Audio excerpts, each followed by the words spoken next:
Hi everyone! Welcome back to another tutorial with the Beverly Public Library. In this video, I am going to briefly review Beverly's orders and advisories and CDC guidance. Then, Katie will show you how to make an easy sewn cloth face covering. As of April 12, 2020, per order of the Beverly Board of Health, employees of all grocery stores, pharmacies, takeout restaurants, and other essential retail stores in Beverly must wear a face covering at all times while at work. Further, all customers must wear a face covering when entering these establishments. The Beverly Board of Health has also issued an advisory that everyone should wear a mask or cloth face covering whenever we are out in public. Wearing a face covering can lessen the chance of the person wearing the covering spreading COVID-19 to others. So, to make us all safer, we all need to wear them.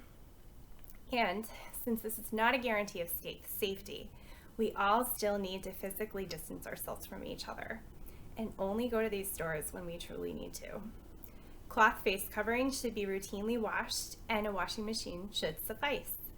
Cloth face coverings should not be placed on young children under the age of 2, anyone who has trouble breathing, or is unconscious, incapacitated, or otherwise unable to remove the mask themselves. The cloth face coverings recommended are not surgical masks or N95 respirators. Those are critical supplies that must continue to be reserved for healthcare workers and other medical first responders. Thank you for watching, and I hope you enjoy this tutorial from Katie. Hi everybody, thanks for watching. Today I'm going to be showing you how to sew your own cloth face mask using instructions from the CDC. But I wanted to mention a few things before we get started. First, I am a novice at sewing. I know a few things that my parents showed me when I was a kid, and that's it. The reason I say that is to say that if I can do it, I feel very confident that you can do it. Second, I wanted to mention that the instructions from the CDC recommend that you use a sewing machine. If you have a sewing machine and you know how to use it, good for you. That definitely do this on a sewing machine. But I'm operating under the assumption that a lot of you may not have a sewing machine. So I am going to be sewing mine by hand using just a sewing kit that my mom gave me when I went away to college, presumably with the hope that she wouldn't still be repairing my clothes for me when I'm 30, but here we are. So now that we've gotten those things out of the way, we will get started. Thanks. For this project, you will need some cloth. The CDC recommends 100% cotton in a tight weave, so that means it doesn't have a lot of stretch. So here I'm actually using a flannel pillowcase. The CDC recommends quilting fabric. I don't have quilting fabric, so I'm using a pillowcase. In a pinch, you can also use a t-shirt. Okay, so cloth, scissors, something to measure with, something to mark with, a sewing needle and thread, a bobby pin, or I actually used a safety pin, but I'll get into that later, and then some form of elastic or some form of a tie. Okay, so that's what you need for the project. The first thing you're going to do is you are going to measure out and cut out 2 squares of fabric. I have the fabric doubled up here and I have it pinned together because I found some pins in my mom's sewing kit. So the instructions call for 10 inches by 6 inches, but I made a mock-up of this yesterday and I actually found that I wanted it to be a little longer, so I've actually made this 11 inches by 6 inches, but feel free to make it the size you think is right for your face. So one of the things I like about using plaid is that it is very easy to mark the lines, and then you are just going to cut out your fabric. So step 2 of this pattern is folding. You're going to fold down the long edge on the top and you're going to fold up the long edge on the bottom, and you are going to stitch it down using you're going to stitch it down 1/4 inch and hem. So I have some pins here and I'm going to use those to make it a little easier for me to hold it in place. So I'm gonna grab my measuring tape just to make sure I'm on the right track. Fold this down a little bit, and then, so that's about 1/4 inch right there, and I'm gonna pin it in place. Sorry, my hand is blocking the view, but I'll hold it up to try to give you a better view. So that's the idea. And then what I think I'm gonna do is fold it down on the other end, check the length, or check the width to make sure that's 1/4 inch. Put a pin in it like that. And then I'm going to go along the edge. Okay, so this is what it looks like when the top and the bottom edges have been folded over by 1/4 inch. I had some pins in my sewing kit, so I'm using them. If you don't have pins, I don't think you need them. I imagine you could also do the same thing with paper clips or bobby pins if you've got them. I'm just doing it because I don't want to be fighting with the edge the entire time. So now the next thing you're going to do is you're going to stitch these in place. So you're going to take your thread, and I'm going to show you how I sew. If you are an experienced seam sewing person, then you know, you can skip this. But again, I'm operating off the assumption that we have some novices watching this. So I'm going to show you, to the best of my ability, this is very light thread and you may not be able to see it, how I thread a needle. So I moisten the end of the thread, and then what I do is I'm going to hold that against my finger so you can see it. I get as close to the end of the thread as possible, pinched between my fingers, because I find it holds it a little stiffer, and then I just thread it through. Then what I do is I actually thread it so that the thread is doubled up. So we've got our two ends here kind of lined up, if you can see that. Then what I'm going to do, you know, wash your hands and everything. Then I'm going to lick my finger, wrap the ends around, and then what I'm going to do is I'm going to just start to twist them, pull it off my finger, and then pull. And that creates, sorry, the camera's out of focus, a little knot. So that's how I thread a needle, for those of you who don't know how to thread a needle. All right, now I'm just gonna do a couple stitches here so you can see, you know, how I'm doing the stitches.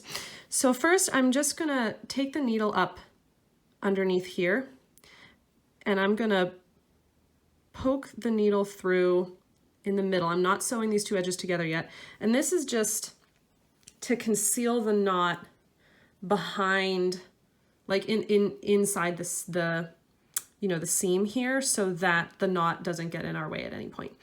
Now what I'm going to do is I'm going to insert the needle from back to front,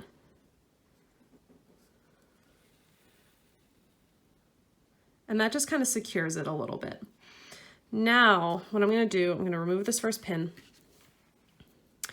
and depending on your level of comfort with a needle and thread, you can stick the needle through and then stick it back through like this. So you can see a little bit of the needle there, and then pull through. Oop. And you've got your first stitch. If your material is too thick and you can't do that comfortably, you can just stick the needle through, pull it through, and then stick the needle from back to front like that. Either way works. The first method is just a little bit faster, but again, depending on what material you're using, the sharpness of your needle, you may not be able to do that easily without, you know, bending the needle or hurting your fingers. So you're just going to, trying to get a good view, you're just going to continue this stitching all along here. And when we get to the end, I will show you how to tie a knot in your work so it doesn't all fall apart.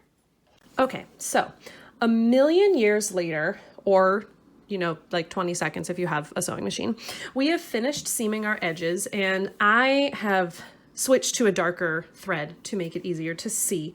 So I'm going to show you how I knot the material at the end of the seam to secure it in place.